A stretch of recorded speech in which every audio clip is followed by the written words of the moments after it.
Thanks for joining me again, Mo. Great to be here. I've given you a list of discussion topics that I'm keen to get your thoughts on. Lots to talk about. I want to reflect on last year, the elections behind us, looking ahead. We've got inflation that's slowing. We've got the prospect of interest rate cuts.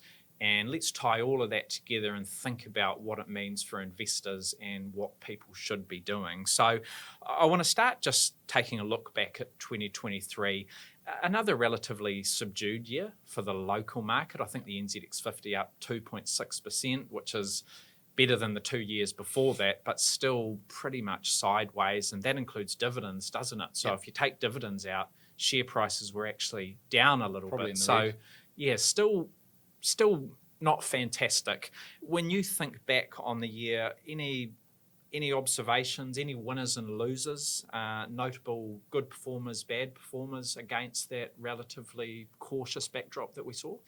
Yeah, it was definitely coming into sort of September, October, it was a tough grind, and New Zealand market was actually down for the year. So the last couple of months we had a real rally. We had 9 weeks in a row where our market went up, and that got us into the green, that 2.5% odd that you quote. But another tough year, and I think our stocks didn't do a lot wrong. They all performed well. Most of them had, the big names at least, earnings held up well, but it was just a difficult backdrop, largely to do with interest rates, and that's why in the last couple of months we got that bounce, because the expectations really turned around where interest rates are going to go. We were throughout the middle and towards the back end of the year, it was higher for longer, and then all of a sudden in the last couple of months that rhetoric changed to, hey, rates are going to get cut next year. And that became the prevailing view, and that helps us in our market. So along the way, I guess the winners were the more interest rate sensitive ones, and our quality names that just held up well in a tough market.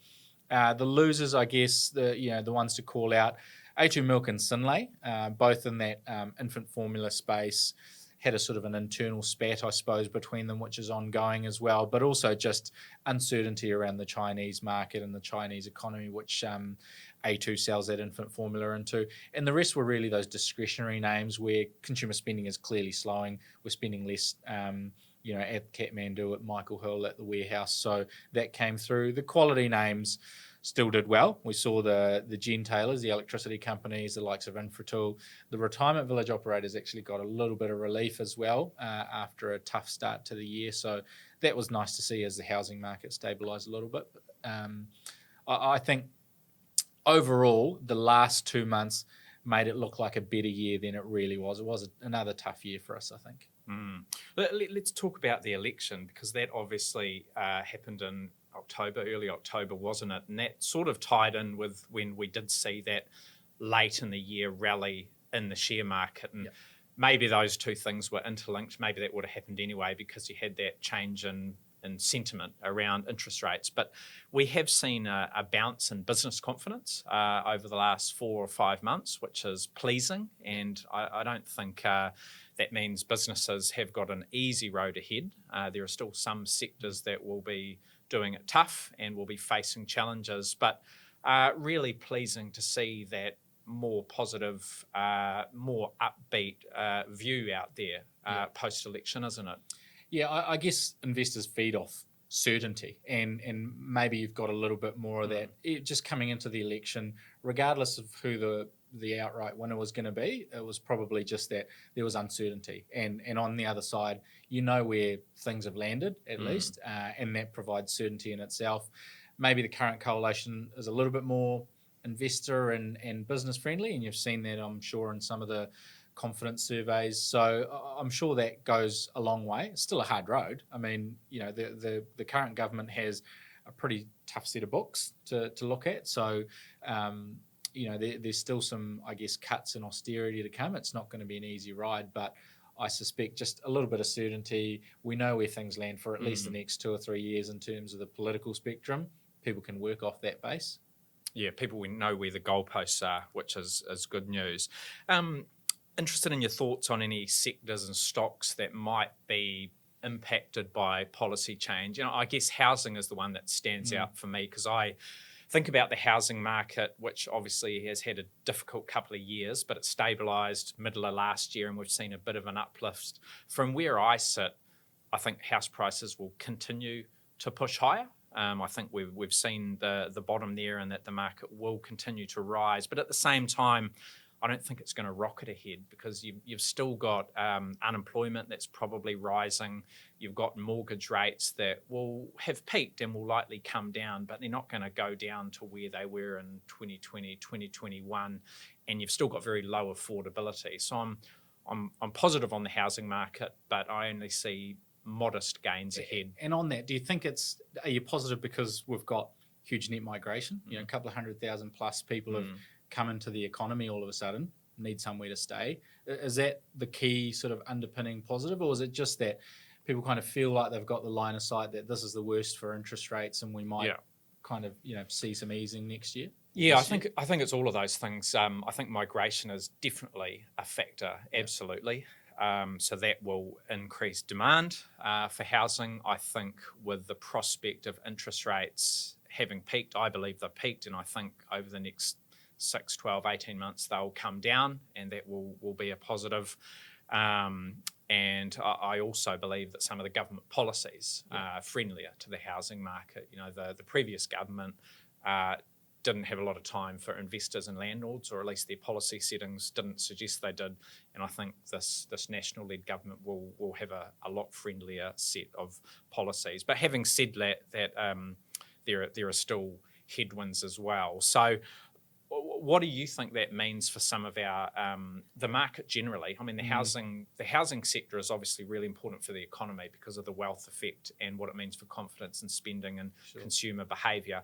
And then you've got the likes of the retirement village operators that you mentioned. You've got the likes of Fletcher building companies that sort of hang off that construction and housing sector.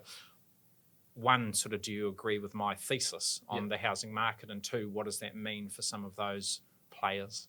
Yeah, I do tend to agree. I think we've definitely stabilised, and from here I see an upward trajectory. Timing is the hard thing to pick.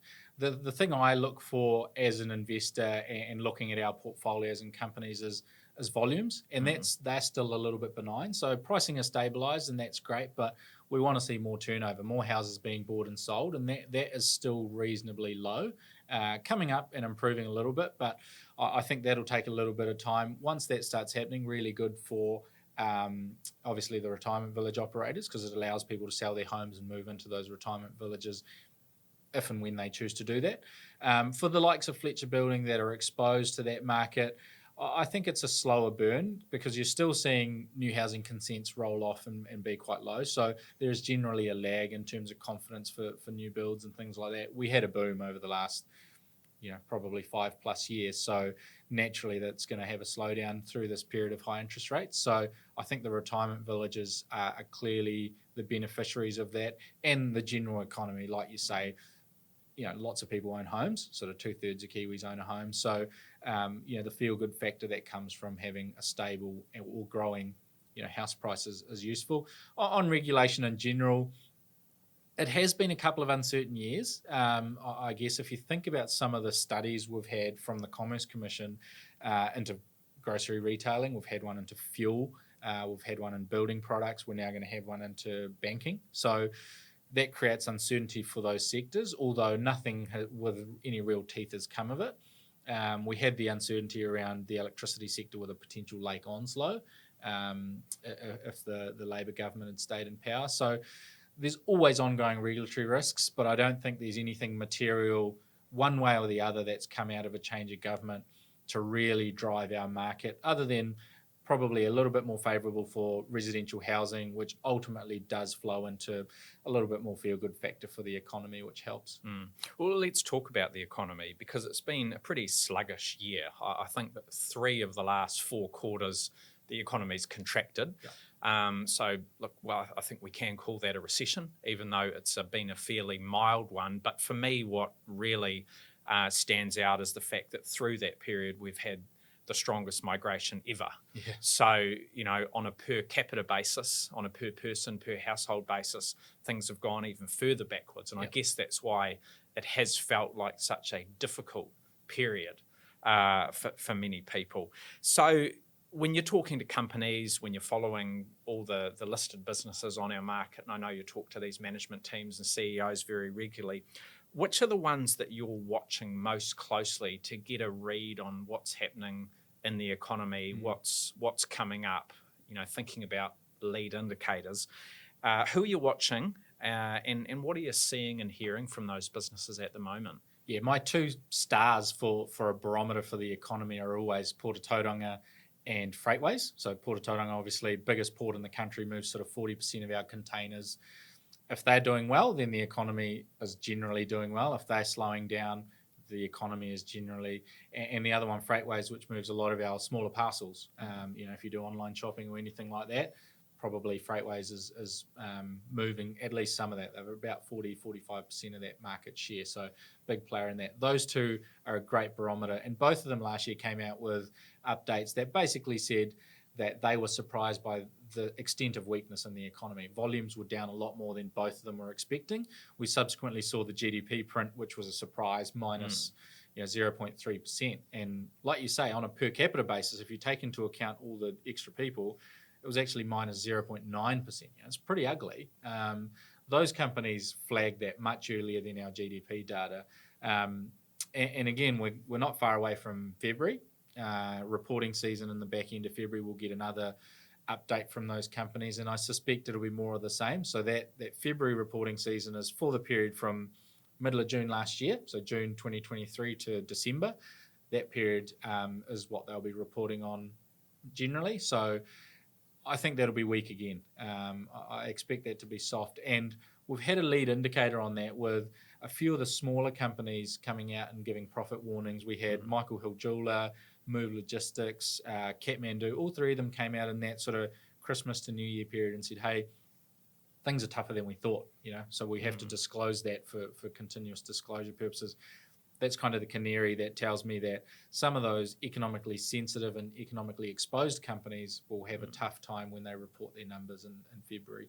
Yeah, so those results that we'll see in February, you're expecting them to look pretty subdued because they'll cover that difficult last half of the 2023 calendar year. In terms of outlook commentaries, do you expect that there'll be any green shoots or any optimism, or are we not quite there yet? Are you still expecting quite a cautious tone from some of these businesses? I think they'll naturally be cautious because they'll have had a tough year. Basically, all of last year will have been tough for them. That second half, I think, will be cemented. And it, again, as a haves and have-nots. Those companies that are less economically sensitive, electricity companies, the defensive names, they'll sort of shrug their shoulders and go, things are ticking along fine, albeit their costs are going up, so their earnings, take a little bit of a hit from that. But I think the outlook statements will be cautious because it all depends on where the Reserve Bank lands and where Adrian Orr, the Reserve Bank governor, sets the tone throughout this year. We'll get an update late February, I think. I'm not convinced. I'm interested in your thoughts that he will give too much relief in February. That'll probably, we'll start to hear more in maybe March, April, May, June, sort of those months. But I'd expect that corporates aren't going to jump the gun and start getting excited about potential rate cuts. Because why would we be getting rate cuts? Because inflation and the economy is slowing, right? That's what you're essentially banking on, which will hurt earnings. So I think first half of the year, the confidence won't quite be there from corporates. It may start to build through the back half of the year, depending on the direction of the Reserve Bank. Yeah, I think it might be a bit too early, mine. Well, let's talk about inflation and interest rates, because that is, I expect, that will be a key driver of what we see in the economy and investment performances from whether it's shares or fixed income or other assets. And we obviously had the inflation figures come out last week. Good news and bad news there for me. 4.7% lower than we saw the previous quarter. It was 5.6, lower than what the Reserve Bank was expecting. They were expecting 5. Certainly lower than the peak from 2022, which was north of 7. So that's good news on the one hand. It's the lowest we've seen in 2.5 years and going in the right direction. But when you look at the detail, that non-tradables inflation, those domestic inflation pressures, still very high. So I don't think we're out of the woods yet, but it does feel like this will be the year that the OCR is cut. The market, financial markets, see May as a potential time. I think most of the economists are looking at August. So, who knows? I think you're right. You'll still get the tough talk from the Reserve Bank next month, so I'm not expecting them to, really give us anything to hang our hat on. But later in the year, if inflation continues to drift lower, my guess would be that we will see OCR cuts come through, and that should be an unambiguous positive for the economy, for sentiment, for confidence, and for the share market. So we know that the New Zealand share market is one. All share markets are sensitive to changes in interest rates, but ours is much more so than others, isn't it? So can you remind us, why is our share market so dependent on where the OCR is, where interest rates are, compared to other markets around the world? Yeah, and before I get to that, I just want to actually just double down on that expectation of a rate cut, because I want to sort of just put some numbers to that. So the Reserve Bank has an expectation that inflation by the end of the year is 2.5%. Yep. It's pretty good if we get there, right? Yep. And our official cash rate is 5.5%. So is that does that make enough of a gap that it kind of forces their hand? Yeah, it does, if pretty we much. get that path? I think, a lot of people do ask me, hang on, why are we hearing about rate cuts when we've still got inflation that's at, whether it's 4.7, whether it's 5.6, still much higher than the target. The target is 2, so they want it to be 2. The range is 1 to 3. We're still quite far away. But I think what people need to remember and focus on is that they're looking ahead. They're looking at sort of future inflation over the medium term, and no one really knows specifically what they mean by medium term. That's something that they're looking to redefine and be a bit more specific about. But when you look back through history, they've typically thought of the medium term as in that sort of 1.5 to 3 year zone. Yeah. So when they're setting the OCR, when they're thinking about inflation, it's not necessarily where it is today. It's where they see it going over the next 12 months, 24 months, 36 months. So they can cut the OCR even though inflation today is above their range, if they have confidence that in the next 18 months, 2 years, it will be in that range. And I think we are approaching that point, which is why financial markets in their wisdom are factoring in probably 0.25% cuts over the next 12 months. That'd take us to 4.5 from 5.5. That would still be contractionary. That would still be above, the neutral rate, which no one really knows where it is. Yeah. But you've got some of the economists out there, I think at least 2, if not 3, maybe it's 2 of the big banks see the OCR at 3.5. Second half of next year. So, it's only 18 months away. And that will be quite a big change from 5.5 today. Absolutely. So they're definitely on the horizon. We'll never get the timing precisely right, but as investors thinking ahead on a 12-month, 2-year, 3-year view, that's the direction of travel, isn't it? And that's got to be a good thing. Yeah, and I guess those people sitting there going, well, why wouldn't they just wait until it is 2.5% inflation before they start talking about cuts? There's a tightrope to walk there, isn't it? You want to get inflation under control, but you don't want the economy to get into trouble either. So there is that balancing act, isn't it? Yeah, absolutely. And the data we got last week, the 4.7% inflation, remember that's for the December quarter of last year. So that's October, November, December. It's sort of old news. You've got to be looking ahead. And central banks are looking ahead. They're thinking about where is the economy headed and where is inflation headed. And they're very conscious that there's a lag with monetary policy. When you put up interest rates or when you put them down, that doesn't impact people and borrowers and investors right away. Sure. It takes a bit of time to work its way through the system. So they've got to have their eye on where things will be in 6 months, 12 months, 18 months, and set policy today for that point to get their timing right.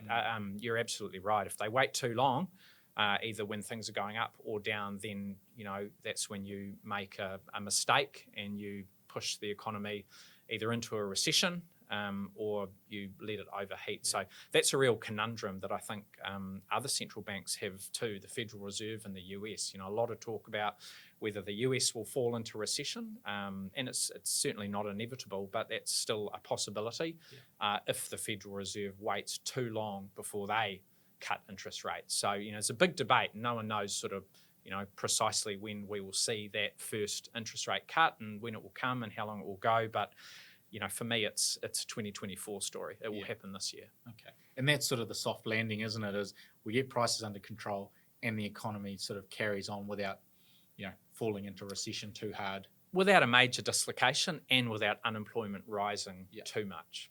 New Zealand unemployment's at 3.9. The low was 3.2 a year or two back. Similar story in the US, interestingly. And unemployment will probably keep rising as things slow. But we can live with it rising to, I don't know, call it 4.5 here in New Zealand, maybe even 5.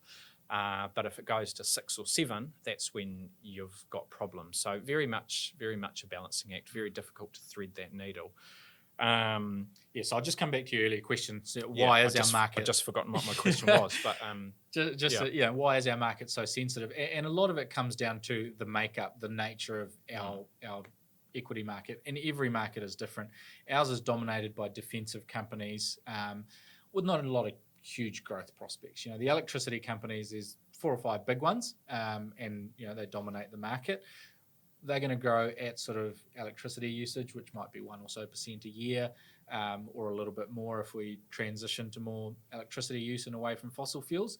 But and population, they're not going to grow at 20% a year. So they don't need a huge amount of capital to invest in growth initiatives over the long term. So what they do is, they make $1 of profit, they will pay out 90 to 95 cents of that back to their shareholders because they don't need to keep a lot in the coffers for growth. Different in high-tech companies which have got a vast addressable market. So most of our companies pay high dividends, a high dividend yield. But when interest rates are high, the alternative being term deposits and things like that, pretty attractive. So it makes our income-paying companies a little bit less attractive on a relative basis. As those interest rates fall, our dividend-paying companies become far more attractive. That's kind of, in a nutshell, the basics of it is, they will continue to grow their dividends over time, but as the official cash rate gets cut, your term deposit rate gets cut, you're getting less and less in the bank. So relatively speaking, our shares and the companies paying those dividends become more attractive. And I think that will happen this year. So that's the thing I think to remember is the relief valve will come for those income-paying companies because they'll continue to grow their dividends as we use more electricity, whatever else. Our phone bill goes up in cost every year. We use more internet, those sorts of things. So those companies will continue to make money and pay us growing dividends at a time when your term deposits and your cash is returning you far less. So, there's a bigger opportunity cost of sitting in cash at that point. So there should be a stronger period ahead then, shouldn't there? Because if you look at the last few years and, like we said at the start, 2021 down slightly, 2022 down, last year sideways, that's a period that has seen interest rates rising, mortgage rates, OCR, whichever one you want to look at, rising at a rate of change that we haven't seen for decades. And it really has put a dampener on enthusiasm. It's just been a real headwind for the share market. So if we now believe that's behind us, the next move is down, whether it's May, whether it's August, whatever, maybe it's November. But the next move is down and we will see probably, a steady stream of easing.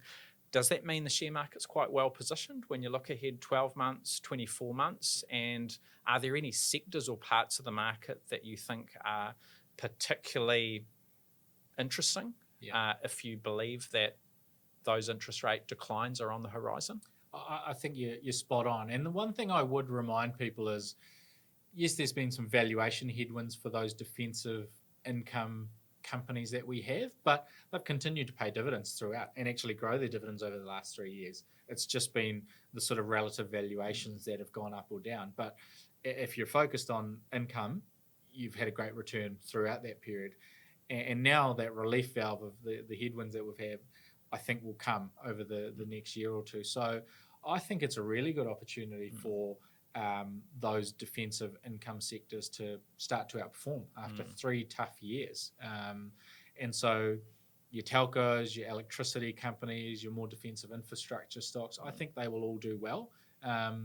Interest rates ultimately are coming down because inflation is under control, and that will go hand in hand with a slowing in the economy. We're seeing that, right? Yep. It may be a gradual slowing rather than a hard landing, but earnings or I guess the economic growth will slow, which means corporate earnings will slow.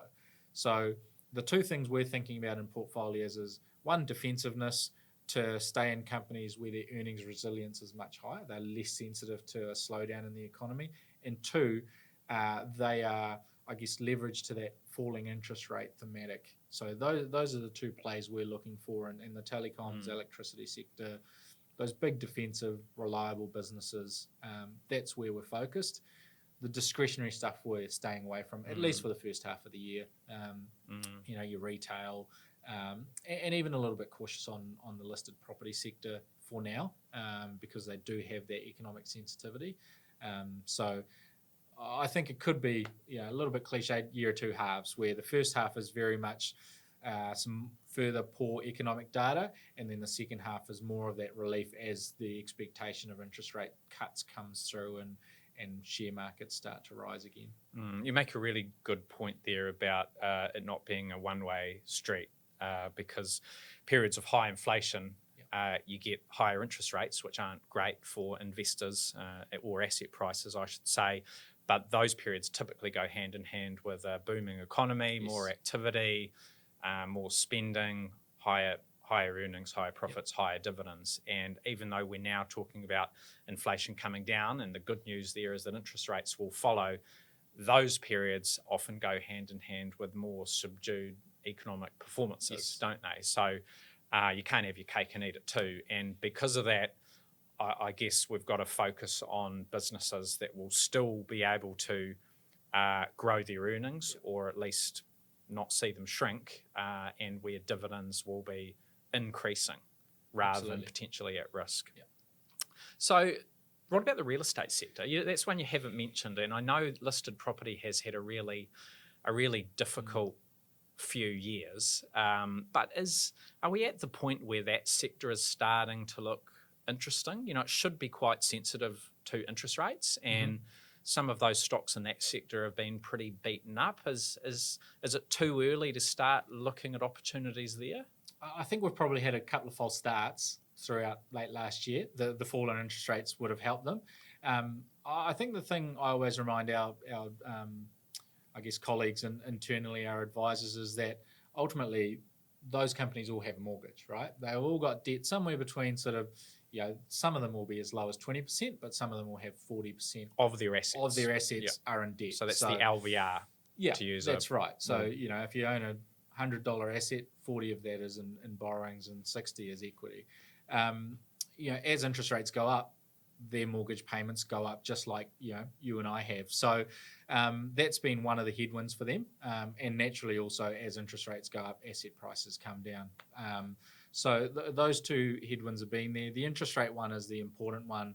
Having to pay more to service their debt means that there's less money left over to pay out in dividends.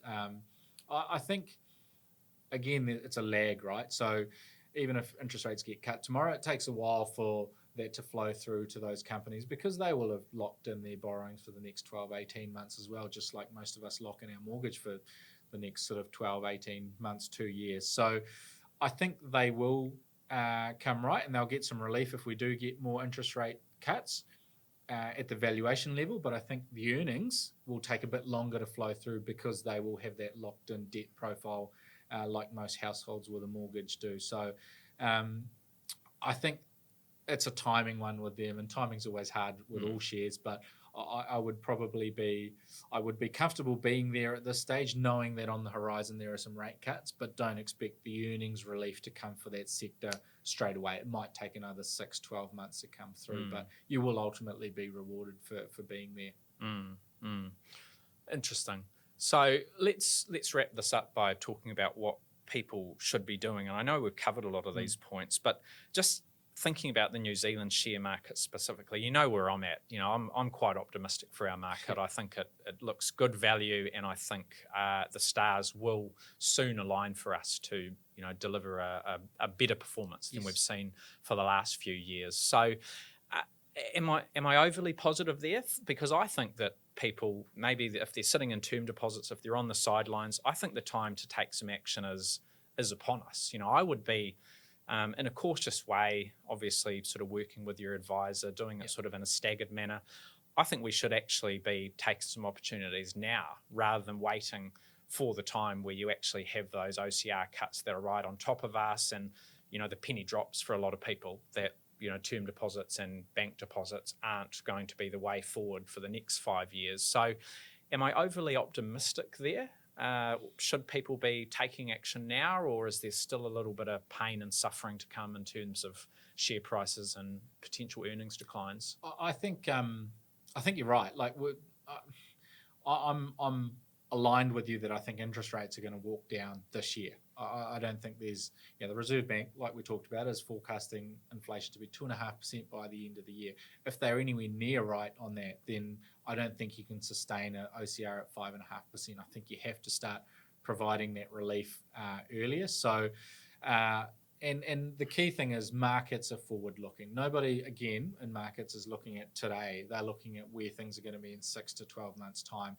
We tend to see share markets fall before the economic slowdown happens. When we peaked 2021, I think, for our market. Yes, 3 years ago, and we're still 10 or 12% below those levels, which to me represents quite good value, especially when I look at the S&P 500 or this index or this index or this index.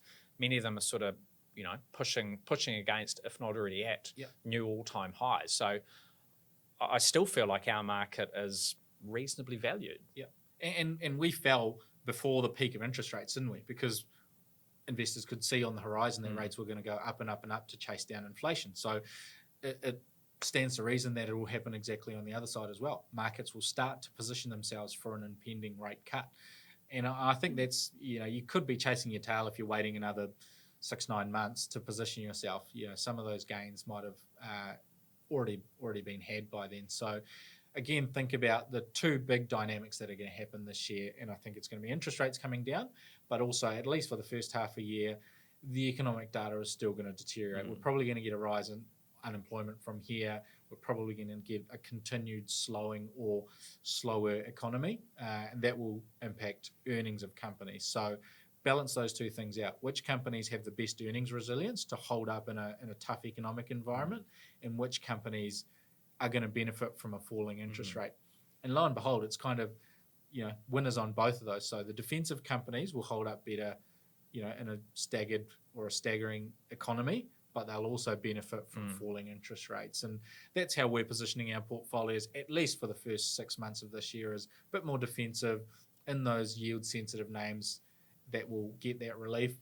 If we start to see a bit more stabilization after a weak period in the economy, then we might look to add selectively some of those economically sensitive names. We might up our weightings in a Freightways or a Porter Tauranga or something like that, and take away from some of our really defensive positions that we've got as those gains come throughout the year. But does all depend on Adrian Orr and the Reserve Bank of where that ends up landing, that trajectory throughout the year.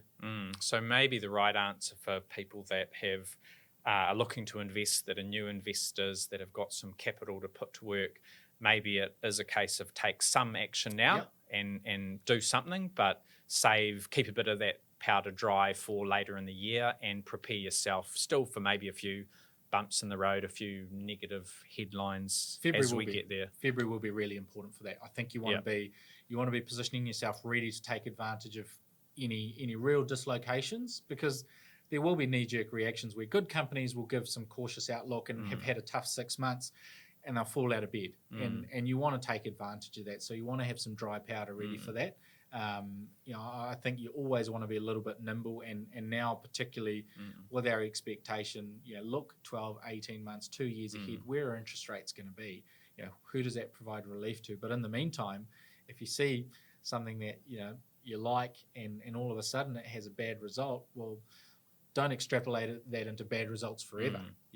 Maybe pick some of those names up and be patient into the back end of the year, and they'll recover. But at the same time, if everyone is expecting some of those weak results or some of that negativity as you are, then maybe it's sort of in the price already. Well, you look at the worst performers in 2023, some of them, and I'm not sort of bagging them out by any means, but the likes of Kathmandu were there, Michael Hill, those sorts of names had performed really poorly in terms of share price performance throughout 2023. And then they validated that poor performance by coming out with negative announcements very late in the year. They went down, but not a huge amount, because a lot of that was already baked in. So some of that is set in the price already. But I think what you'll see is just that, further investor caution and weakness in share prices will still happen, maybe not to the extent we would typically see. But don't be sort of too cautious going, I just want to wait for everything to be completely rosy before I put any money to work, because by then you can do that, but you're going to have to accept having to pay a higher price. Things might have moved, so it always pays to just get on with it and do something. Do a tranche. Thinking about specific companies, and I guess firstly sticking to that bigger end of town, the top 20 stocks, and you've already mentioned several that you quite like and think are well positioned. Any others that you haven't touched on that you think are likely to prove quite resilient, or where you're liking what you're seeing in terms of earnings growth or the way they're running their businesses? Any that we haven't mentioned? Out of the big cap stuff, I think three names we sort of added to portfolios or increased last year.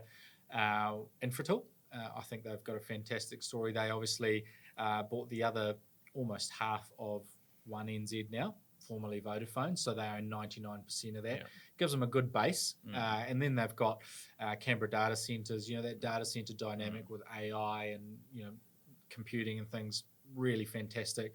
Then offshore in the US, they've got renewable developments, lots of other parts of their portfolio. I like them. We added Chorus to the portfolio. After 10 years of building out the fibre network, they now are sort of harvesting from that. So the network is done, all the capital infrastructure is out there. Now we pay them for that privilege of using that fibre network. So those are the sort of companies we like. Spark. Auckland Airport's been an interesting one. Performed reasonably well, even though with some of the uncertainties around recoveries and so forth, and travel, and around Commerce Commission and some of the billions of dollars of capital that they want to invest in that asset. So it is still the gateway to New Zealand. Port of Tauranga had a great update late last year where they've got approval to extend the container berth. That's been an ongoing battle for a number of years. So again, from a New Zealand Inc. perspective, the airport and the port here, two great assets that we can leverage off in time. So I think all of those reliable quality companies still hold true for our portfolios. I like all those businesses, particularly Infratil. The data centres I think is fantastic, and they obviously own the Warriors major sponsor, which is important as well. You haven't mentioned Fisher & Paykel Healthcare, which is interesting. That's one of our biggest companies, if not our biggest. Is that one sort of in the fold, or are they still a little bit up in the air in terms of the pros and cons and challenges and opportunities? I almost take it for granted that everyone just expects that that's always going to be there. You sort of got to own it, don't you? You Absolutely. Can't not own it. Yeah, and look, without getting into the sort of detail, our index is made up of 50 companies, and each of them are weighted by size. The biggest weighting in our index is Fisher & Paykel Healthcare. 12% of our market is that. So you've got to own it in some respect, and you've got to own it because it's a fantastic business. 99% of its revenues are offshore. It's in that healthcare space. It's growing into Asia. Post pandemic, it's had some digestion issues around doing really, really well through that period of pandemic spend and coming back to a more normalized level. But fantastic management team, great track record, and a sector that we like in terms of healthcare. So I almost just take it for granted that that's on the list and even forget to mention it. Yeah. You talked about some of the smaller companies having a difficult sort of period, and we have seen a few profit warnings, haven't we, amongst the smaller end of town. Is that something that investors just have to accept as part and parcel of investing in smaller businesses? They will be more economically sensitive. They'll get pushed around by economic conditions, and it can be a bit of a minefield. Good opportunities, some really interesting businesses, but the risks are higher, aren't they? Yeah, I guess that is, in some respects, smaller companies are generally still trying to grow. So they're typically less profitable because they are less focused on profits and more focused on growth. So at a time when there's uncertainty, what do we lean towards? We lean towards, companies that have got good balance sheets, reliable earnings. That's where investors flock. So unfortunately, some of those smaller companies that are more focused on growth, some of the money runs away from there at those times of uncertainty. That's just the nature of, that's human behavior more than anything else. So that's the nature of the beast. So if you are investing in those smaller companies, you have to acknowledge that that's a risk, liquidity and all those things. And I think in New Zealand, our smaller companies, outside of the growthy ones, tend to be, retail, that sort of stuff, and by virtue of the sector they are just more cyclical. When things are going well, we spend more money. The Air New Zealands of the world, the warehouses, the Kathmandus do well, and when the economy's slow, they don't. That's just the nature of it. So it just happens to be that our smaller companies that we can access in New Zealand are in those sectors that are a bit more whippy with the economic cycle, whereas our more bigger defensive ones are in those sectors that you still pay your phone bill, you still pay your internet bill and your electricity bill, no matter how rich or poor you feel. So those big sectors just box on and don't really flinch. Yeah. Which we've got in the small space. Yeah. We do have Channel Infrastructure. Has done a good job moving from a refinery to more of a throughput model, and they've been performing really well and an attractive dividend yield for a small cap.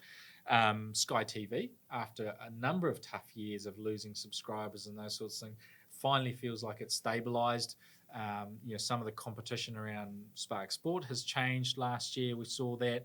Scalar-up has done a great job in the last few years in terms of its industrial business into the US with potable water and those sorts of things. So there are plenty of small cap success stories, or that mid cap. Turner's another one. I know that's one you've liked for a long time, and they've really come good in recent years. Who doesn't know about Tina from Turner's at the moment? Fantastic for them, and they've become a big part of that used car market.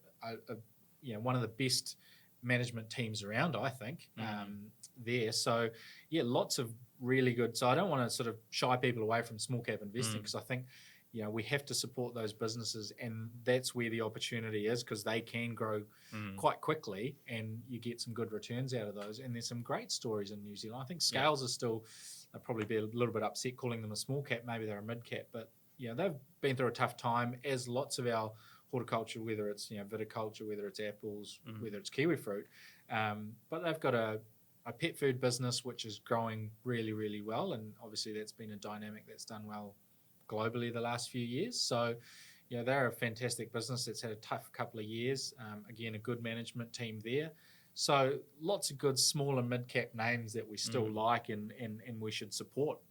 Absolutely. Serco, one that's in our portfolio's at Craig's, up 80% last year. So not bad. And what was a tough flat market, to get an 80% return. Yes, they had a tough year the year before, but that's the nature of the small cap investing, and they've done a great job with their Booking.com partnership overseas and those sorts of things. So you'll certainly get the ups and downs in that space, but there are some fantastic stories in New Zealand that we should celebrate as well.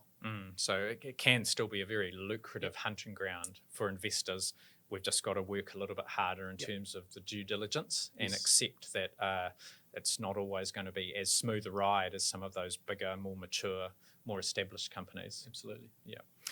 Okay, we'll leave it there. I think we've covered a lot of ground, so fantastic as always. Much appreciated. Lots of ideas, lots of insights for listeners. So thanks for joining me, Mo. And as far as viewers and listeners and clients or potential clients go, I hope you enjoyed that. I hope you learnt something. If you do have any questions, if you want to know more about anything we've discussed, then please do get in touch. We would love to chat, and our advisory team would love to help you on your investment journey. Thank you.